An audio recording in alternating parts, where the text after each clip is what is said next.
Hi everyone, welcome to channel. నేను మీ anchor Saritha. ఈరోజు మనతో పాటు వాస్తు పండితులు, అస్ట్రాలజీ శ్రీ శివప్రసాద్ గురూజీ గారు ఉన్నారు. ఆయనతో మాట్లాడదాం. నమస్తే గురూజీ.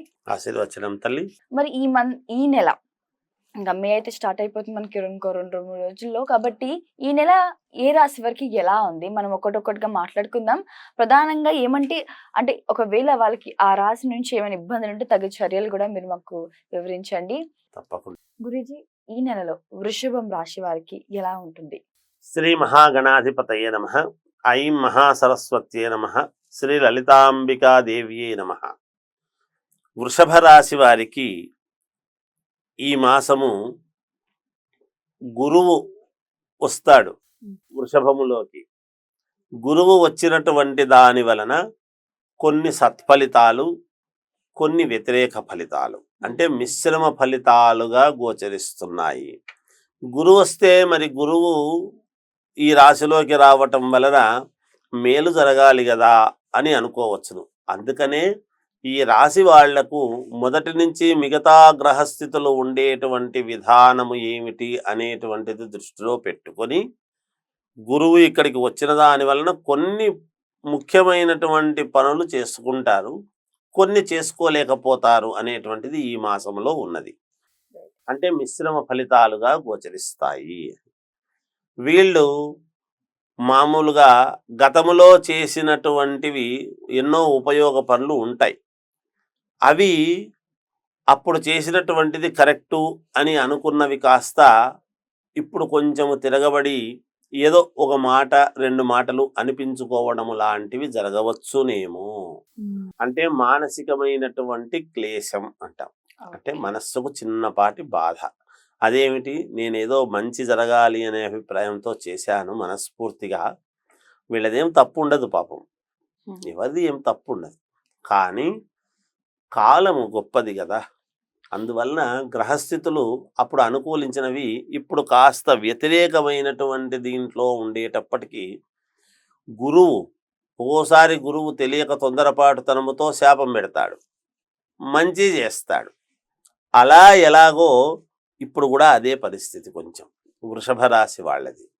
కొన్ని పాతవి తిరగదోడుకొని కాస్త మనక్లేశం అనేటువంటిది ఉండవచ్చునేమో. అంతకంటే పెద్ద ఇబ్బందులు ఏమీ ఉండవు. యథావిధిగా డబ్బు రావాల్సినటువంటిది యథావిధిగా వస్తుంది, ఇబ్బంది ఉండదు. ఏదో ఒకరిద్దరి వలన మాటలు పడేటువంటి తత్వం. ఆ తర్వాత దైవ సంబంధమైనటువంటి కార్యక్రమాలలో ఎక్కువగా పాల్గొంటారు. పుణ్యకార్యాలు చెయ్యాలి అనేటువంటి ఆలోచనతో ముందుకు వెళతారు. ఎవరైనా ఏదైనా ఒక మాట చెబితే గతములో లాగా నాకు తెలుసులే అనేటువంటి మాట కాకుండా, సరే ఆలోచన చేద్దాం, ఇప్పుడున్న పరిస్థితుల్లో ఎందుకు అని మౌనేన కలహం నాస్తి అని మౌనం వహించి దాన్ని జాగ్రత్తగా ఇంకో రకంగా తీసుకుంటారు. కొంతమంది ఇప్పటికీ కూడా ఈ మాసంలో కూడా వీళ్ళను గౌరవించేటువంటి వాళ్ళు గౌరవిస్తారు. నువ్వు లేకుంటే మాకు పనులు జరగవు అనేటువంటి భావనతో పిలవటం చేయటం జరుగుతుంది గాక, ఉద్యోగాలు చేసుకునేటువంటి వాళ్లకు యథావిధిగా మామూలుగానే నడుస్తుంది.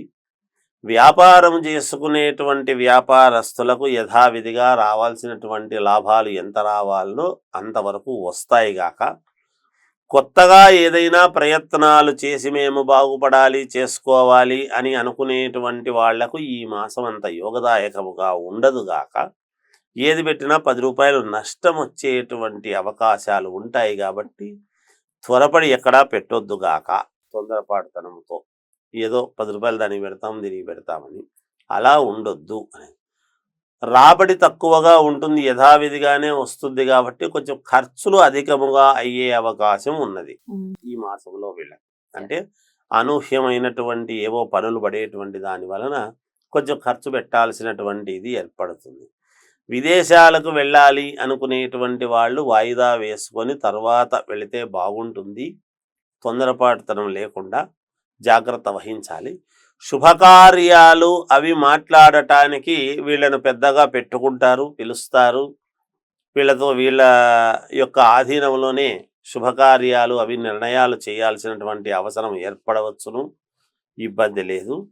రాజకీయాలలో ఉండేటువంటి వాళ్లకు చాలా అనుకూలముగా ఉన్నది. ఈ రాశి వాళ్లకు పదవీ యోగం అనేటువంటిది ఉన్నది, కానీ కొంచెం జాగ్రత్త వహించాల్సినటువంటి ఇది ఉంటుంది. ఇంక అయిపోయింది, నాకేముంది, సిద్ధాన్నము నేను భోజనం చేయడమే అనేటువంటి భావనతో ఉంటారు ఈ రాశి వాళ్ళు. కొద్దిగా జాగ్రత్త వహించి నలువైపులా ఏం జరుగుతుంది అనేటువంటిది చూసుకోవాలి. ఈ మాసంలో వీళ్లకు కొంచెం హితశత్రుత్వం అనేటువంటిది పెరగవచ్చు ఈ మాసంలో. ఇక విద్యార్థులకు చాలా అనుకూలముగా ఉన్నది. సినిమా రంగములో ఉండేటువంటి వాళ్లకు యోగదాయకముగానే ఉన్నది గాక. ఇంకా మెరుగైనటువంటి ఫలితాలు వీళ్ళు సాధించాలి, మాకు మేలు జరగాలి, దానికి ప్రాయశ్చిత్తం ఏమిటి అని గనక పరిహారాలు ఏమిటి అని ఆలోచన చేసినట్టయితే విష్ణువును ఆరాధించటము చాలా మేలు జరుగుతుంది గాక. విష్ణువును, శ్రీ మహావిష్ణు ఆలయానికి రాముల వారు కానీ, కృష్ణుడిది కానీ, వెంకటేశ్వర స్వామి గుడి కానీ, ఇలా విష్ణుపరమైనటువంటి ఆలయాలకు వెళ్ళి మనశ్శాంతిగా మీకు చేతనైనటువంటి పూజ, అర్చన, కాయ కర్పూరం ఇవ్వటము, ఒక తులసిమాల ఇవ్వటము,